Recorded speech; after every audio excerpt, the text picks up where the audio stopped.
The Tigari is a tier 3 German heavy tank that sits fine at a battle rating of 5.7. It is known for having basically 1% of the player base who actually knows how to play it. In other words, 99% of the players think they are Michael Whitman, but only 1% of them are. First, know how to angle your tank. This is repeated numerous times, but people still doesn't know how to properly angle.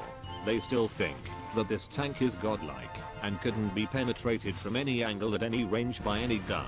In their logic, they are correct. In this game, they are wrong. Angling can save you numerous times. For example, in this clip.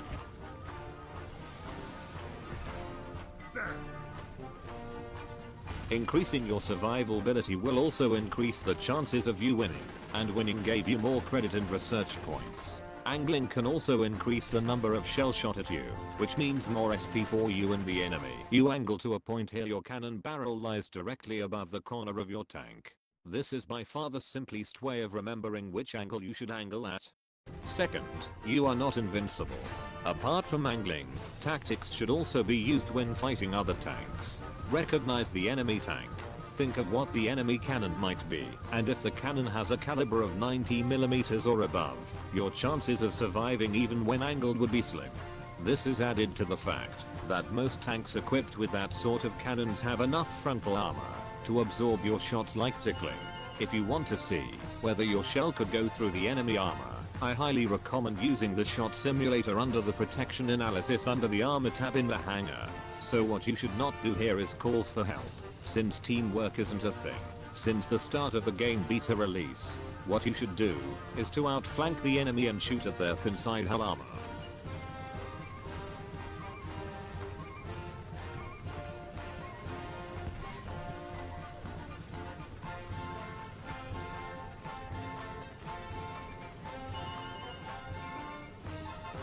You are dead! Not big surprise! Third, let's talk about the armaments. The KWK-36 cannon could destroy any opponent tanks it meets at its tier, if combined with proper aiming. Remember, proper aiming, not just pointing at the enemy vehicle's center of mass. Steady, steady, fire! There is a extra Cupid or MG34 gun that you can use to take down enemy aircrafts.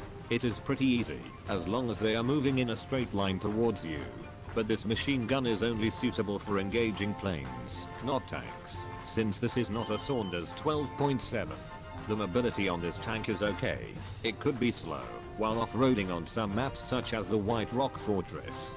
Fun fact, my first impression was its speed, since it is faster than the Panzer IV even on snowy terrain.